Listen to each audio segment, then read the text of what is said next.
Hey, what's up, y'all? This is Honors English, and I have a 5-week online meditation course that I offer, and I get asked a lot of questions. So this is just a general FAQ for questions that I receive during the process.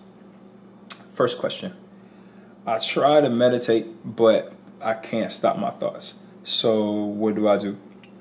A lot of people experience this early on, and they think that the process of meditation is the process of you just sitting down and trying to figure out how to get your thoughts to stop. I personally don't recommend that people try to just stop their thoughts by thinking about it.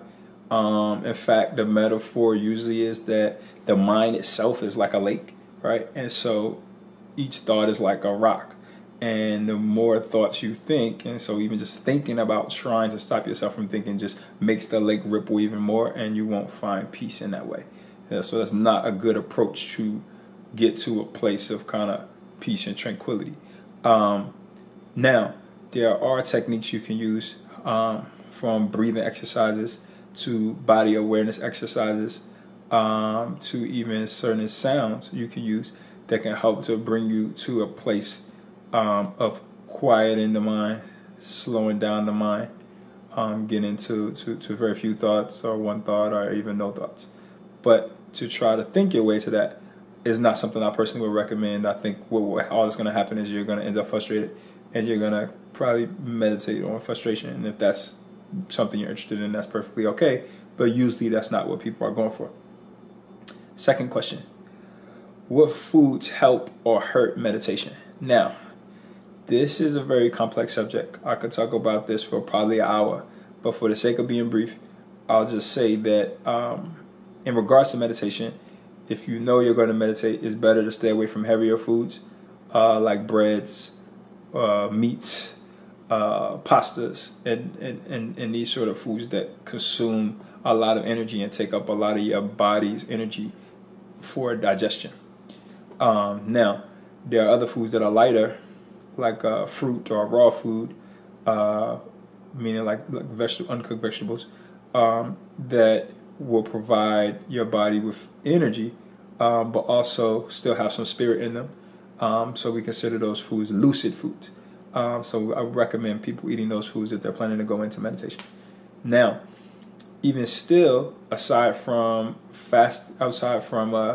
heavy foods or even lucid foods, you can fast, and fasting can provide you sometimes with an even deeper experience, in the sense that your body can get to a point where you can use more of your energy, because less of your energy is being consumed with digestion. You could use more of your energy to have spiritual experiences. So fasting is one of the recommended approaches as you're going into meditation.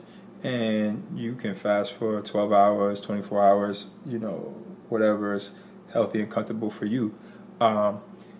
Some people do fast, and some people just like for me, for instance, like a lot of times I eat like 8 or 9 at night, and then I don't eat again until 12 the next day. So that in and of itself, to some extent, is a fast, right? Now, I mean, I also do official fast for a couple of days, but I'm just saying, for instance, that pretty much has cleaned out a lot of what's going on in my system, and so more energy is available to experience different things during meditation.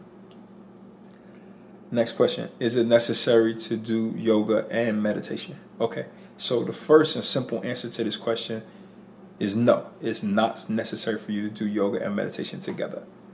Now, yoga does help to purify the spiritual nervous system, which is one of the goals of meditation, right? So yoga can help with making the body more fluid, limber, and can help with providing you with more energy. It can help with you becoming more relaxed so you can sit down in meditation for longer. And in general, it's something that helps to make the person more healthy. And so the idea is practicing yoga will help you to sit longer, it will help you to live longer, it will help you to get deeper into your meditations. Now, as you get into more advanced practices, yoga and meditation sometimes bleed into each other. And there are certain yogic practices, like hatha yoga practices, the physical postures, that have meditative aspects to them. and vice versa. When you get into really advanced meditation, sometimes the internal energy moves you to the point where you get into postures automatically. So they bleed into each other at a certain point. But just to sit down and meditate, there are plenty of traditions that don't involve yoga in any way, and they are very meditative traditions. So I would say no is the answer to that question. Is meditation a religious thing?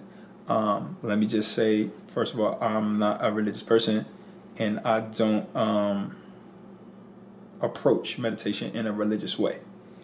With that said, people who are religious can meditate, and they can use whatever tradition they're a part of as a way to help them, imagining whatever deities they feel comfortable with, or whatever religious kind of symbols that make them connect. For me, meditation is a way to connect to the source, and it doesn't necessarily have to involve any particular religion. In my mind, each religion is like a phone number, to connect back. But in fact, we ourselves are already, like routers, or we are built in with the ability to connect. We don't need someone else's phone number in order to dial back to the source. We have our own ability to connect by just sitting down and quieting ourselves. Next question. Should I be concerned about opening myself up to spirits? Now, usually people that say this will be Christians, and that kind of spook people out, because people are like, oh my God, a demon's going to jump on me when I meditate or whatever, which is funny to me. But realistically, in my mind, when I look at meditation, it's no different from dreaming. In fact, it's very much like dreaming. It's just that you're staying aware. So people typically are not concerned about a demon jumping on them while they're about to go to sleep. And so the same should be the case for meditation. If you sit down for meditation, you're simply going through the process of shutting your system down, but you're remaining aware. There's no reason why you would assume that some crazy spiritual demon is going to come into your body while it happens. With that said, there are people who open themselves up to spirit. There are things that you can do to open yourself up to spirit. I personally don't have an issue with that in any way. That, though, is another discussion. And you can do things in conjunction with meditation that open you up to spirit, too. There are people who practice mediumship. There are people who practice spirit possession and various other spiritual disciplines that are used in conjunction with meditation. But meditation itself, just you sitting down, relaxing yourself, centering yourself, you should not be concerned with demons or spirits coming into your body. What should you expect when you meditate? I would say you shouldn't expect anything, right? Just go into it, sit down, trust the process, find a technique, find one that you like, find one that works. My teacher used to say meditate for 6 months, about 20 minutes a day, and God will find you. Other than that, no commentary. Sit there, do the discipline, and feel your way through it, and trust the process, and allow the energy to do its work, right? So we try to go into it with as little expectations as possible, as little expectations for results as possible, as little things that we can, get happy or sad or disappointed about, just simply experience. Okay, next question. How does an online meditation class work? This is a question that I myself had. And I set out to do an online meditation class. At this point, I've completed 2 successful 5-week sessions.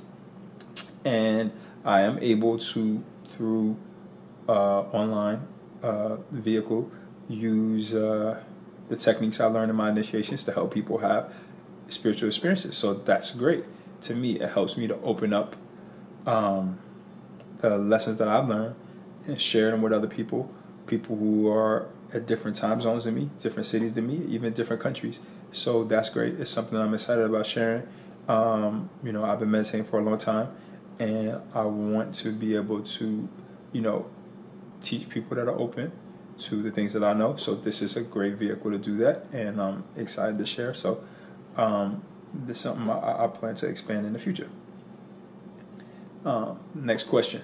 Do you levitate And do you teach levitation? Okay, so no, I don't say that I personally levitate, but I have experienced levitation before. I have had experience where I was sitting down and I had the experience that I was levitating, but I was alone, and I don't think that it was physical. I think it was more so spiritual, right? So I don't say that I can levitate. I have experienced something like that before, and I do have some books and techniques on how to levitate, but it's not something that I personally focus on. All right, so that's the basic FAQs, the most common questions that I get. If you have any other questions, please post them, let me know, and I'll try to answer them as best as I can. Like I said, I have a 5-week online meditation course. Just trying to address the issues that usually get thrown at me when people are just starting or coming into the course, or people who are interested. So this is Honors English. Everybody, hope this was helpful for you, and I'm out here.